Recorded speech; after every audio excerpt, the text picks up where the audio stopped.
بسم اللہ الرحمن الرحیم، السلام علیکم۔ کہے فقیر کے تاثر پروگرام کے ساتھ فرحان اسلم آپ سب کو ARY کے لندن اسٹوڈیو سے خوش آمدید کہتا ہے۔ یہ وہ پروگرام کہ جو بہت منفرد اپنے نوعیت کا ایک بہت ہی ڈیفرنٹ پروگرام، شاید آپ کو پاکستان کے جو ٹیلی ویژن یا اردو زبان میں جو پروگرام کرنے والے ٹیلی ویژنز ہیں وہاں پر ایسا پروگرام دیکھنے کو نہ ملے۔ بات ہوتی ہے اس پروگرام میں کچھ روحانیت کے حوالے سے، نام ہی ہے کہے فقیر۔ اللہ تعالیٰ کے بہت سے نیک بندے جو ہمارے اس درمیان موجود ہیں، ہم شاید نہیں پہچان پاتے انہیں کہ اللہ تعالیٰ نے کیا رتبہ کیا درجہ عطا کیا ہے، اور روحانیت کے کیا اثرار ہیں، اور روحانیت ہماری زندگی پہ کیسے مثبت اثرات مرتب کرتی ہے۔ اس حوالے سے ہماری گفتگو ہوتی ہے، آپ کے سوالات بھی ہم شامل کرتے ہیں پروگرام میں، اور آج بھی حسب معمول ہماری خوش نصیبی ہے کہ کہے فقیر میں ہمارے ساتھ تشریف فرما ہے جناب سرفراز شاہ صاحب۔ خوش آمدید کہیں گے شاہ صاحب کو اپنے اس پروگرام میں۔ السلام علیکم شاہ صاحب۔ وعلیکم السلام۔ شاہ صاحب، بہت سے سوالات ہمارے پاس موجود ہیں، ای میلز ہمارے پاس بہت سی آئیں۔ ہم نے کچھ ہفتے پہلے سے جو پروگرام سٹارٹ کیا تو کوشش ہماری رہی پہلے ٹیلی فون لائنز پہ بات کی جائے، لیکن وہ ممکن نہیں ہو پایا، سو ای میل ایڈریس ہم نے دیا تھا۔ کچھ سوالات اگر آپ کی اجازت ہو تو میں آپ کی خدمت میں رکھنا چاہوں گا۔ سب سے پہلا سوال ہمیں محمد باسط عظیم صاحب نے بھجوایا ہے، اور باسط عظیم صاحب کہتے ہیں کہ پاکستان سے ہیں اور یہاں 7 برس سے رہ رہے ہیں، ایسٹ لنڈن سے آپ نے ہمیں ای میل کی ہے، اور شاہ صاحب سے سوال پوچھنا چاہتے ہیں کہ کیا فقیری کا کوئی ایسا درجہ بھی ہے کہ خود اس شخص کو ہی نہ پتا ہو کہ وہ فقیر ہے؟ جی، جناب داتا گنج بخش رحمۃ اللہ علیہ صاحب نے اپنی کتاب کشف المحجوب میں یہ بیان کیا ہے کہ دنیا میں ایسے لوگ ہوتے ہیں جو فقیر ہوتے ہیں، اہل علم ہوتے ہیں، اہل تصوف ہوتے ہیں، جنہیں اخیار یا عمران کہا جاتا ہے۔ ان میں سے بہت سے ایسے ہوتے ہیں جنہیں یہ خود ادراک نہیں ہوتا کہ وہ اس راہ پر جا رہے ہیں، تو ایسے لوگ ہیں۔ بالکل ٹھیک ہے، یہ ممکن ہے۔ ایک اور سوال ہمارے پاس، اور جنرلی بلکہ 2-3 سوال میں اکٹھا کر کے آپ کی خدمت میں پیش کرنا چاہوں گا ان تمام سوالوں کو۔ انیس طارق صاحب، آپ نے ہمیں یہ سوال بھیجا کہے فقیر میں، اور یہ بھی جاننا چاہتے ہیں کہ اپنی شخصیت کو ہم بہتر کیسے کر سکتے ہیں، نفس پہ کیسے کیا پایا جا سکتا ہے؟ بہت سے نماز پڑھتے ہیں، ویسے بھی باہر کسی شخص سے ملتے ہیں، بہت سے منفی خیالات ذہن میں آتے ہیں۔ بہت سارے حضرات نے ایک سوال یہ بھی ہمارے پاس آیا کہ خواتین کو دیکھیں تو کچھ منفی باتیں اگر ذہن میں آئیں، کیسے آپ ان تمام باتوں پر کنٹرول کر سکتے ہیں؟ اس کا ایک مختصر جواب تو یہ ہے جو ایک فکرے میں دیا جا سکتا ہے کہ اپنے نفس کے ساتھ جنگ کی جائے۔ ٹھیک، کہنا بہت آسان ہے لیکن اس پر عمل بہت مشکل ہے۔ صحیح۔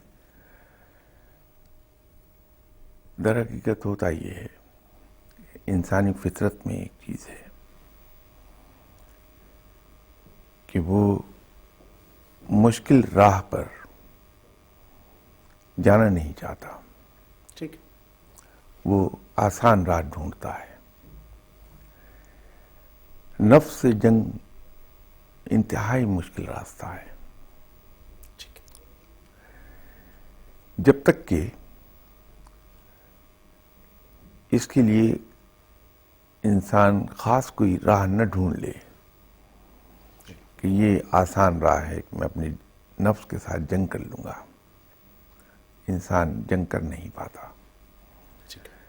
کہیں نہ کہیں قدم لڑکھڑاتے ہیں، ڈگمگاتا ہے انسان۔ ایک بڑی سیدھی بات ہے کہ رب تعالیٰ نے صرف 1400 سال پہلے نہیں بلکہ انسان کی تخلیق کے فوراً بعد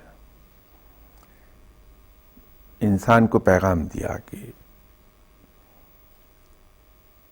کیا چیز اچھی اور کیا بری۔ ساتھ ہی رب تعالیٰ نے انسان کو یہ بتا دیا کہ اگر تم میرے احکامات کے مطابق زندگی گزارو گے تو دنیا میں بھی تم پر رحمتیں نازل ہوں گی رب تعالیٰ کی، اور آخرت میں بھی ہوں گی۔ اللہ کا پیغام انسانوں تک مسلسل پہنچتا رہا ہے۔ فرق صرف یہ آیا کہ چونکہ رب قدرت والا ہے، تمام تر کو قدرت کا مالک ہے. بلا شک. اس نے انسان کو تخلیق کیا ہے. انسان کی نفسیاتی کمزوریوں سے وہ اچھی طرح واقف ہے. صحیح. رب تعالیٰ نے اور اس کے رسول صلی اللہ علیہ وسلم نے جو فرمایا کہ اپنے مخاطب کی ذہنی سطح کے مطابق گفتگو کرو، اس پہ رب نے خود بھی عمل کیا ہے. صحیح. جب انسان کی ذہنی ترقی اتنی نہیں تھی، اس وقت بڑا سادہ پیغام اللہ دیتا رہا. ٹھیک. آپ دیکھیے کہ رب تعالیٰ کے جو پیغمبر، کم سے کم 40 پیغمبروں سے ہم واقف ہوتے ہیں، قرآن پاک میں ان کا ذکر آیا ہے. ٹھیک. روایت یہ ہے کہ 1,24,000 پیغمبر آئے. جی. ان میں 4 پیغمبر بڑی نمایاں حیثیت کے ہوئے، حضرت ابراہیم علیہ السلام، حضرت موسیٰ علیہ السلام، حضرت عیسیٰ علیہ السلام، اور جناب آپ صلی اللہ علیہ وسلم جو امام الانبیاء ہیں، جی. خاتم النبیین ہیں.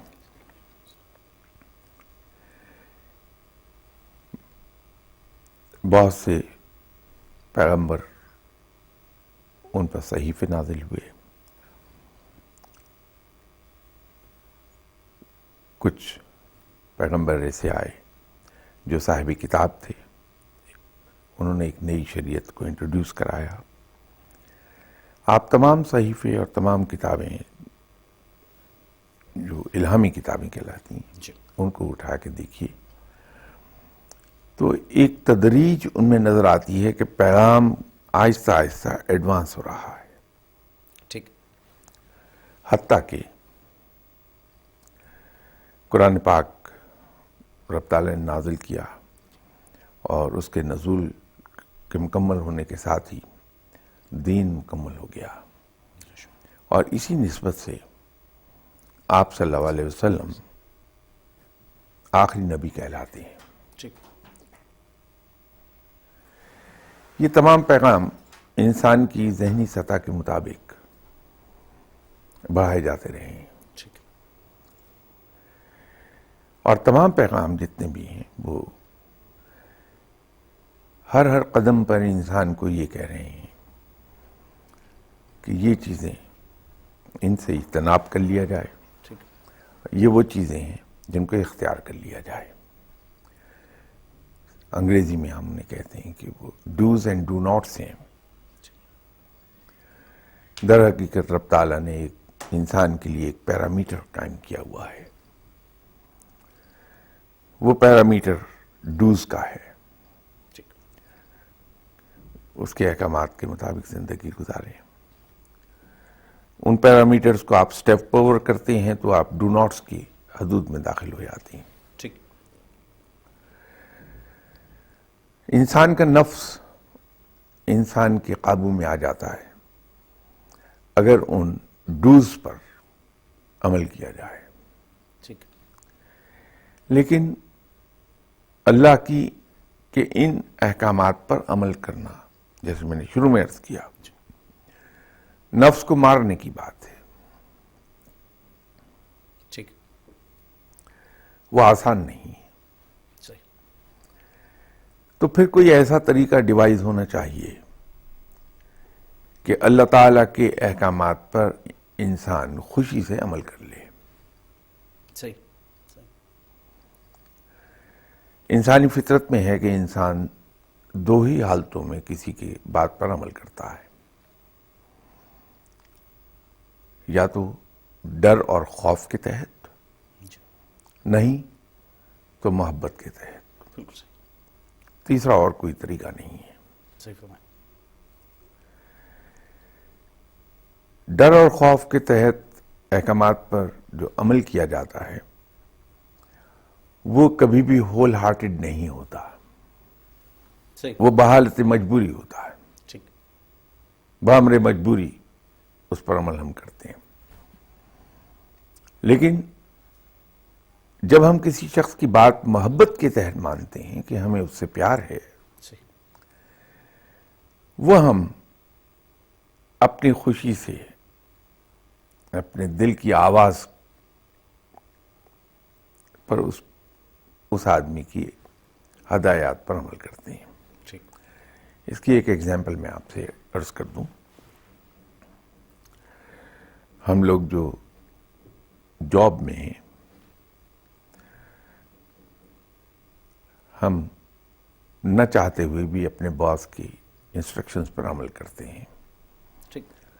ڈر اور خوف یہ ہوتا ہے کہ یہ ہمارا باس ہے، اس کے احکامات پر عمل نہیں کریں گے، یہ جاب سے نکال دے گا. یہ ہمارا باس ہے، ہماری اینول کانفیڈینشیل رپورٹ لکھنا اس کے ہاتھ میں ہے، ہمیں ترقی کے لیے ریکمینڈ کرنا اس کے ہاتھ میں ہے، ہماری اینول انکریمنٹس کو ریکمینڈ کرنا اس کے ہاتھ میں ہے. اگر ہم اس کی بات پہ عمل نہیں کرتے ہیں پوری طرح تو یہ ہماری اینول کانفیڈینشیل رپورٹ برباد کر دے گا، ہمیں ترقی کے لیے ریکمینڈ نہیں کرے گا، اسپیشل انکریمنٹس نہیں دے گا، سو آن سو فورتھ. جب ہمارا باس ہمیں بلاتا ہے، چھٹی ہونے کا وقت قریب ہے، وہ ہمیں ایک اسائنمنٹ دیتا ہے کہ یہ کام کر لیجئے اور کل صبح مجھے 9 بجے رپورٹ کر دیجئے کہ کیا ہوا. اب چھٹی کا وقت بالکل قریب ہے، مینٹلی ہم تیار ہیں کہ ہم چھٹی کر کے گھر جائیں گے. ذہن میں ہماری یہ پلان ہو رہا ہوتا ہے کہ ہم گھر جائیں گے، وہاں جا کے کپڑے وغیرہ چینج کر کے بچوں کے ساتھ بیٹھ کے گپ شپ ماریں گے، ان کے ساتھ مل کر چائے پئیں گے. اب لاسٹ مومنٹ پر ہمیں ایک اسائنمنٹ دیتا ہے.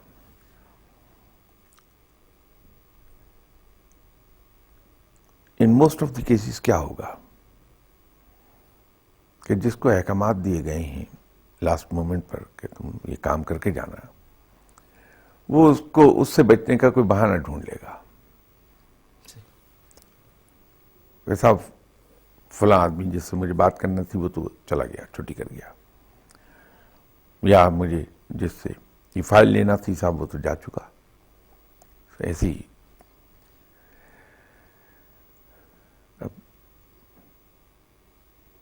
وہ ملک جہاں گرمی بہت پڑتی ہے وہاں اس آدمی نے بہانہ کر لیا باس سے، لیکن جب وہ گھر گیا اس چلچلاتی دھوپ میں، گرمی میں، سردی، کڑاکے کی سردی میں، تو اندر داخل ہوتے ہی اس کا بیٹا اسے ملتا ہے چھوٹا، اور وہ فرمائش کرتا ہے کہ مجھے کارنر شاپ سے چاکلیٹ لے کر دیں. یہی آدمی جس نے باس جس کے ہاتھ میں اس کی ترقیاں تھیں، اینول کانفیڈینشیل رپورٹ لکھنا تھی، اس کو تو اس نے بہانہ بنا کے ٹال لیا. لیکن جو ہی اس کے بیٹے نے اس سے کہا کہ مجھے چاکلیٹ لے دیں، بڑی خوشی سے اسے گود میں اٹھایا.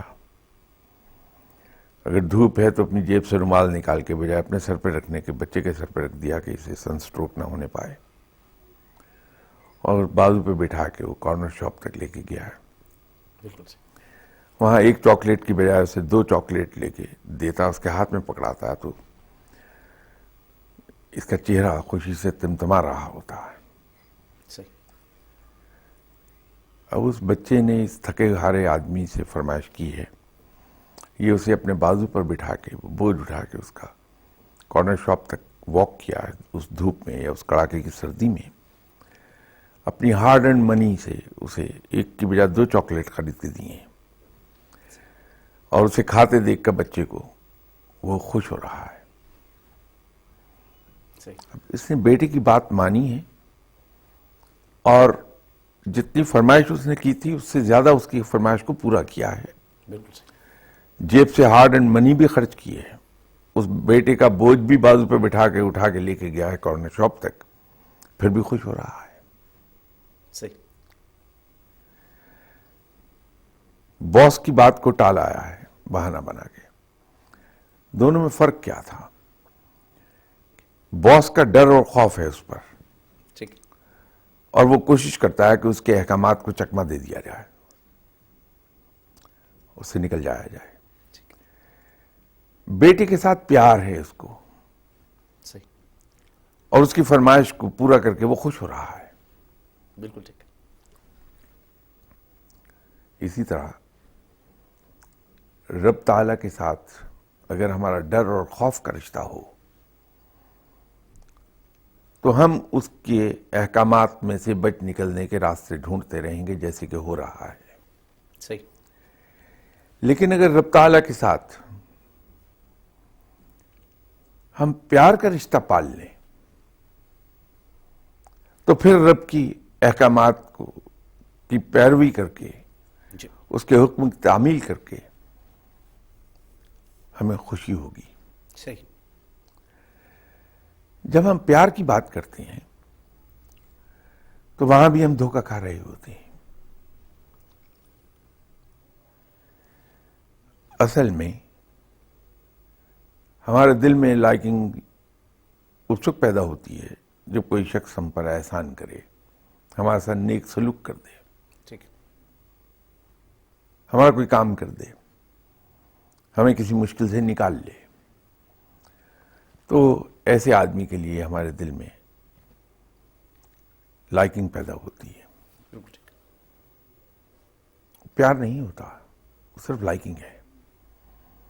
اور آؤٹ آف دیٹ لائکنگ اگر ہم اس شخص سے ملتے رہیں اور وہ بار بار ہم سے حسن سلوک کرے جی،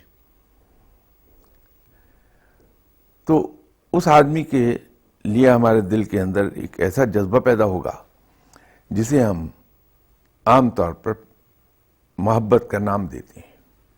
ٹھیک، وہ محبت نہیں ہوتی، وہ انفیچویشن ہے۔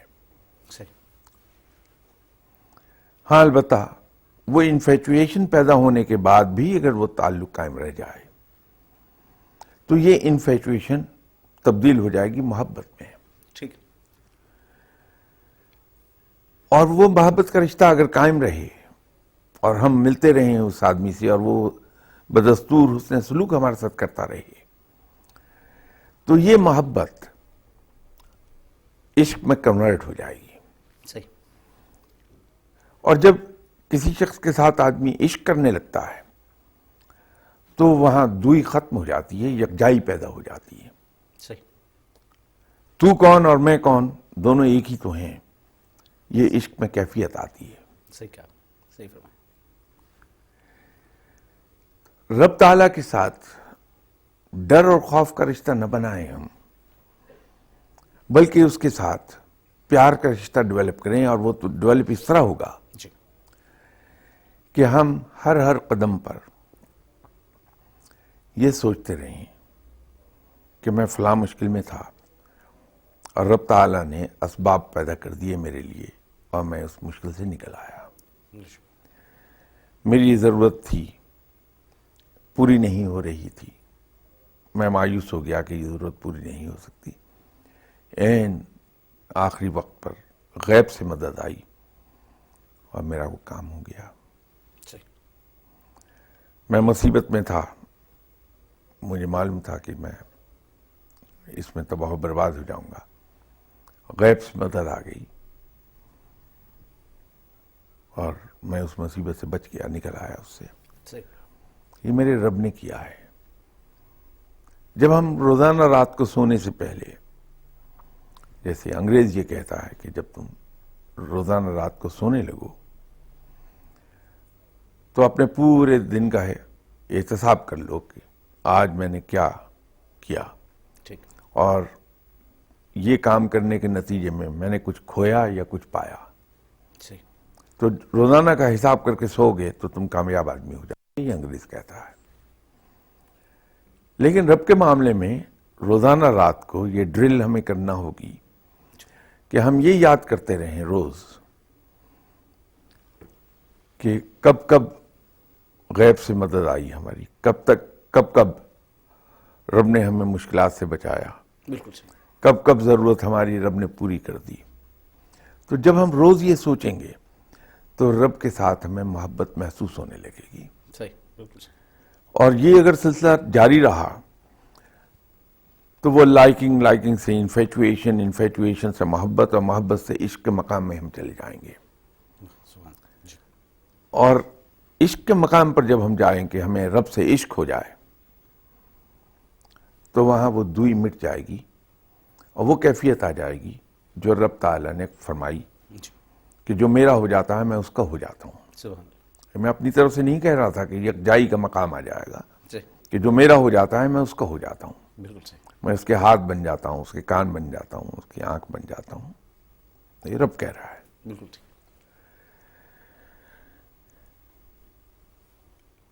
اور جب آدمی اس مقام پر جاتا ہے تو اللہ نے کہا کہ مومن کی فراست سے ڈرو کو میری نگاہ سے دکھتا ہے. وہ مقام آتا ہے. بالکل. اور کچھ لوگ اس عشق میں اس حد سے بڑھ جاتے ہیں اور وہ ہوش سے بیگانہ ہو جاتے ہیں. ٹھیک. تو رب تعالیٰ کے ساتھ جب ہمارا رشتہ پیار کا اور محبت کا ہو جائے گا تو ہم اس کے بتائے ہوئے راستے پر بڑے خوشی سے چلیں گے. اس کے بتائے ہوئے راستے پر چلتے ہوئے جو پاؤں میں کانٹے چبھیں گے وہ ہمیں پھول محسوس ہوں گے. اور جب ہم اس کے بتائے ہوئے راستے پر چلیں گے تو نفس ہمارا مطیع ہو جائے گا. نفس پر ہم قابو پا لیں گے. نفس کو ہم کنٹرول کر لیں گے. ایک واقعہ جو شاید درست نہ ہو لیکن حکایت سمجھ کے ہم اسے سن لیں. ایک صاحب تھے, بازار سے گزر رہے تھے تو ایک حلوائی کی دکان پر نظر پڑی. وہاں گرم جلیبیاں نکل رہی تھیں. اس اہل علم کا دل یہ چاہا کہ میں جلیبیاں کھاؤں. پیسے تھے نہیں.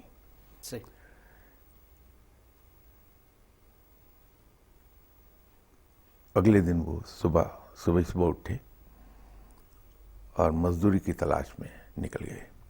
ایک جگہ مکان بن رہا تھا. ان سے کہا کہ میں یہاں مزدوری کرنا چاہتا ہوں.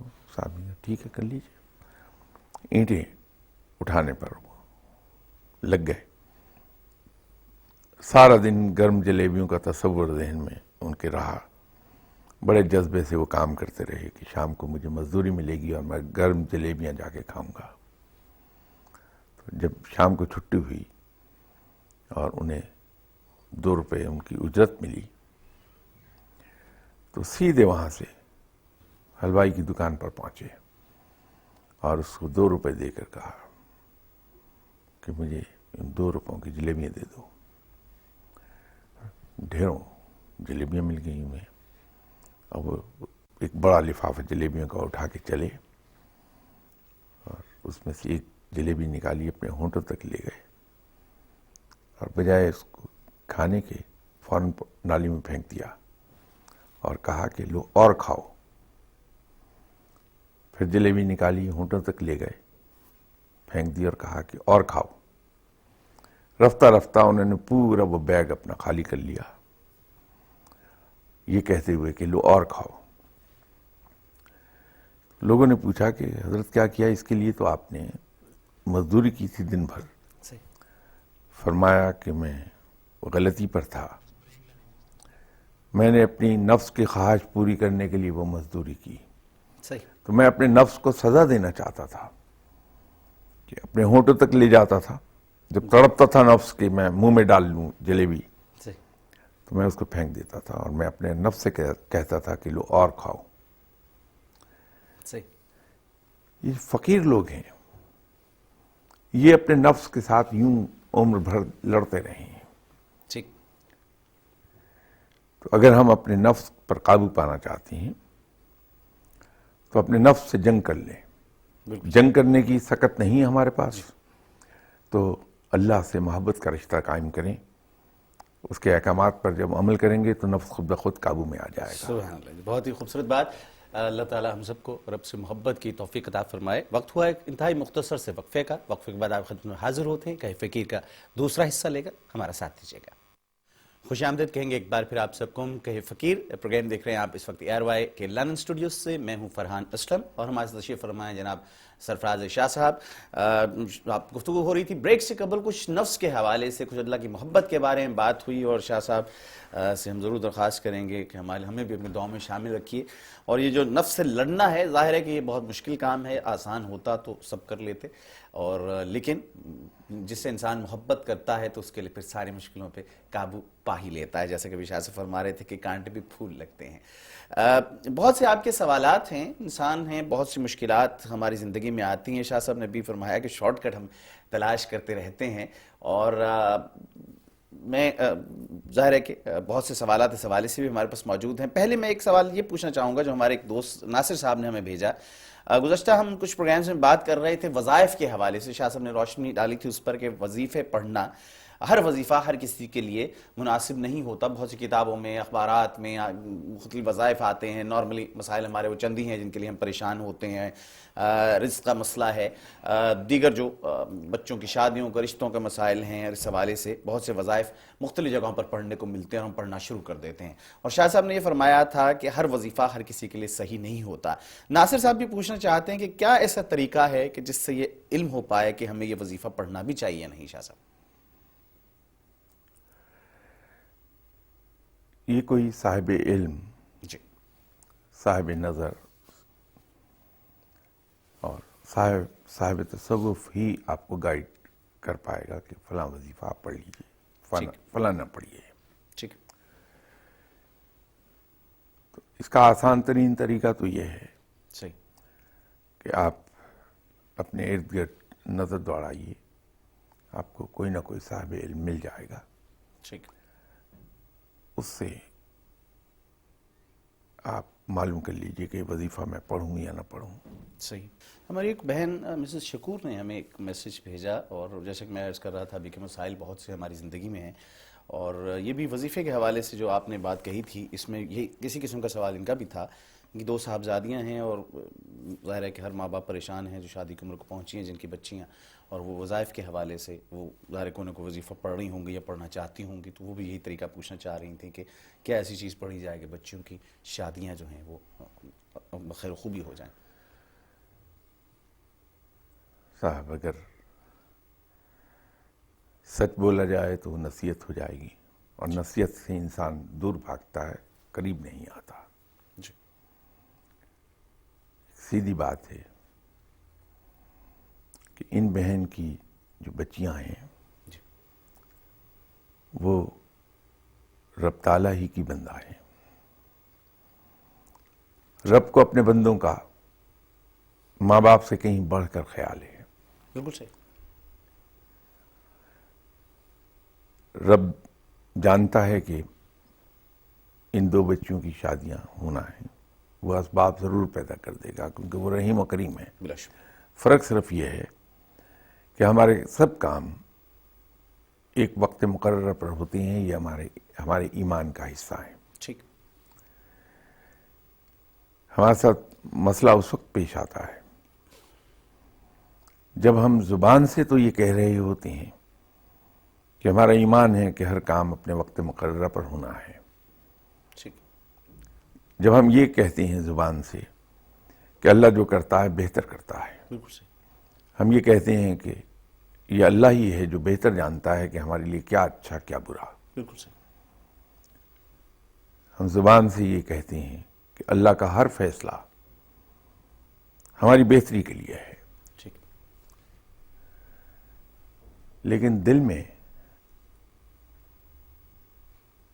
ہم ایسا سمجھتے نہیں ہیں, تو ہمیں ضرورت پڑتی ہے وظائف کے پیچھے جانے کی, ہمیں ضرورت پڑتی ہے کسی دعا والے کے پاس جانے کی, ہمیں ضرورت پڑتی ہے کہ ہم کسی تعویذ والے کے پاس چلے جائیں. اگر جو کچھ زبان سے ہمارے ادا ہو رہا ہے جی.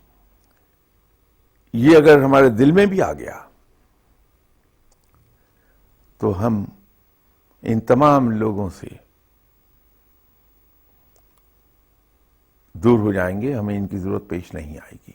ٹھیک. بسا اوقات انسان کے کام میں دیر ہو جاتی ہے, اس کے پیچھے ہماری کسی نہ کسی کوتاہی کو دخل ہوتا ہے. ٹھیک. میری یہ بہن ظہر کی نماز اکثر اور عصر کی نماز بعض اوقات مس کر دیتی ہیں. جی. یہ اگر ایک مہربانی کریں کہ پرٹیکولر ہو جائیں نمازوں میں، ٹھیک. جو ظہر اور عصر ان سے چھوٹ جاتی ہے، جی. اس کو اگر یہ پابندی کے ساتھ پڑھ لیں اور خاص طور پہ ظہر کی نماز کے بعد اگر قرآن پاک پڑھ کے اللہ کے حضور دعا کر لیں جی. کہ یا باری تعالیٰ میں تیرا ایک حقیر بندہ ہوں، کمزور، ناتواں، ان بچوں کی شادی کی فکر مجھے لاحق ہے، تو مہربانی کر دے اور مجھے اس فکر سے آزاد کر دے، میری بچوں کی شادی کر دے. انشاءاللہ تعالیٰ بہت جلد ایک بچی کے سلسلے میں 2 رشتے آ جائیں گے. بالکل ٹھیک. ان دونوں کو دنیاوی طور پر پرکھ لیں، جو پسند ہو وہ اس سے بچی کی شادی کر دیں. اگر اتنا بڑا فیصلہ نہ کرنا چاہیں از خود تو آپ کو ای میل کر دیں، ٹھیک. اس میں اس بچے کا جو انہیں پسند آئے اس کا صرف نام چاہیے ہوگا، ٹھیک. وہ میں جواب عرض کر دوں گا. بالکل ٹھیک ہے. بہت شکریہ شاہ صاحب آپ کا. مسز شکور، آپ کا یہ سوال تھا اور امید ہے کہ آپ نے جواب سن لیا ہوگا، اور اللہ تعالیٰ ہم سب کو نماز پڑھ جانے کی توفیق عطا فرمائے. مشکلات ہی کے حوالے سے رزاق گمن صاحب ہمیں اسپین سے لکھتے ہیں. بہت سے مسائل 1996 سے کہتے ہیں کہ بہت میں مشکل میں ہوں اور بہت سے مسائل ہیں میری زندگی کے اندر، اور ابھی تک ظاہر ہے کہ اسٹیٹس کے حوالے سے بھی اسپین میں ان کا ایشو ہے، دیگر ظاہر ہے کہ مالی مسائل میں مبتلا ہیں. فرمایا ہے دعا کے لیے اور حل پوچھنا چاہتے ہیں. جیسے میں نے ابھی عرض کیا کہ رب تعالیٰ اپنے تمام بندوں کے ساتھ رحم کا معاملہ فرماتا ہے، ٹھیک. ان کے ساتھ بھی جو اسے مانتے ہی نہیں، بالکل ان کے ساتھ بھی جو اس کے ساتھ شریک ٹھہراتے ہیں. صحیح. مجھ جیسے گناہگار بندوں کے ساتھ بھی اور آپ جیسے نیک لوگوں کے ساتھ بھی وہ رحم کا معاملہ ہی کرتا ہے. کوئی وجہ نہیں کہ رزاق صاحب کے معاملات درست نہ ہوں. ٹھیک. میری رزاق صاحب سے ایک چھوٹی سی گزارش یہ ہوگی جی. کہ یہ اپنی ذات پر تنقید نہیں برداشت کر پاتے کسی کی، انہیں غصہ جلد آ جاتا ہے، اور جب غصے میں ہوتے ہیں جی. تو ان کی زبان سے سخت الفاظ ادا ہوتے ہیں دوسرے انسانوں کے بارے میں، صحیح. جس سے ان کے دل دکھتا ہے. بالکل صحیح. تو یوں یہ اپنی اس عادت کے ہاتھوں مشکل میں پڑے رہتے ہیں. اگر رزاق صاحب جی. غصے کو قابو کر لیں اور زبان جو کچھ کہنا چاہتی ہے اس پر کنٹرول کر لیں، یہ سمجھ کر جی. کہ غصے پر قابو پانا بھی سنت ہے. آپ صلی اللہ علیہ وسلم غصے کو پی جاتے تھے، اظہار نہیں فرماتے تھے. اسی طرح آپ صلی اللہ علیہ وسلم اگر کبھی برہم ہوئے ہیں تو آپ نے زبان سے کبھی سخت لفظ نہیں نکالا، ایسا سخت لفظ جس سے کسی کا دل دکھ جائے، ایسا کبھی نہیں کیا. تو امتی ہیں ہم آپ صلی اللہ علیہ وسلم کے، بالکل ٹھیک. تو اگر ہم غصے کو پی جائیں سنت سمجھ کر صحیح. بالکل صحیح. اور زبان سے میٹھے بول بولیں انتہائی غصے کے عالم میں بھی، ٹھیک. تو وہ بھی سنت ہوگی. تو اس سے دوہرا کام ہو جائے گا. بالکل ایک تو مشکلات سے نکل جائیں گے رزاق صاحب بڑی جلدی، اگلے 8-10 مہینے کے اندر اندر ان کی مشکلات حل ہو جائیں گی، بالکل ٹھیک ہے. بلکہ انہیں ثواب بھی ملے گا ایک سنت پر عمل کرنے کا. بالکل ٹھیک فرمایا. بالکل ٹھیک فرمایا آپ نے. اس کے علاوہ انیلا صاحبہ آپ نے ہمیں ای میل کی تھی لیکن آپ نے اپنے شوہر کا نام نہیں لکھا. رزق کے حوالے سے نوکری کہتی ہیں کہ نہیں، ان کے پاس ایک برس ہو گیا. اگر کائنڈلی ان کا نام بھی ہمیں لکھ کر بھیجیے. جس نے بھی کوئی مسئلہ اپنا اگر لکھ کر بھیجنا ہے تو مکمل اپنا نام آپ ضرور لکھیے ساتھ, اور جس شخص کا مسئلہ ہے, اگر آپ کسی اور کا مسئلہ بھجوا رہے ہیں تو اس کا مکمل نام ضرور لکھیے, تب ہی ممکن ہو پائے گا کہ اس بارے میں جواب دیا جا سکے. اس کے علاوہ اگر آپ ہمیں ای میل کرنا چاہیں تو ای میل ایڈریس بھی اسکرینز پر آپ کو دکھائی دے رہا ہوگا. کہہ فقیر کے حوالے سے آپ دیکھ سکیں کہ کہہ فقیر ARY network.co.uk ہمارا ایڈریس ہے, کہہ فقیر @ARY network.co.uk. اس پہ آپ ای میل کر سکیں گے. شاہ صاحب سے کوئی بھی سوال اگر آپ کرنا چاہیں تو شاہ صاحب اس سوال کا جواب انشاءاللہ تعالی ضرور دیں گے. جب بھی تشریف لائیں گے ہمارے اس پروگرام میں ہم گزارش کریں گے, ہمیں پوری امید ہے کہ آپ کا جواب مل جائے گا. اس کے علاوہ تھوڑی سی کنفیوژن ہمارے ایک اور دوست کو بھی تھی, جو ہم گزشتہ کچھ پروگرامز پہلے بات کر رہے تھے اس سارے سلسلے میں, جو خلافت عطا ہوتی ہے اس حوالے سے وہ کچھ دوسری خلافت سے کنفیوز کر گئے. 3 خلافتوں کے حوالے سے ہم نے ذکر کیا تھا آپ کے بارے میں. وہ یہ جاننا چاہتے ہیں کہ یہ کیا سلسلہ ہے, اور کیونکہ وہ خلافت خلیفہ مسلمین سمجھ بیٹھے اس بات کو, وہ اس سلسلے کی میں چاہوں گا کہ تھوڑی سی وضاحت اگر فرما دیں آپ. امیر المومنین یا خلیفۃ المسلمین, جی, اس کا اس سے کوئی تعلق نہیں ہے. ٹھیک ہے. لوگوں نے ازراہ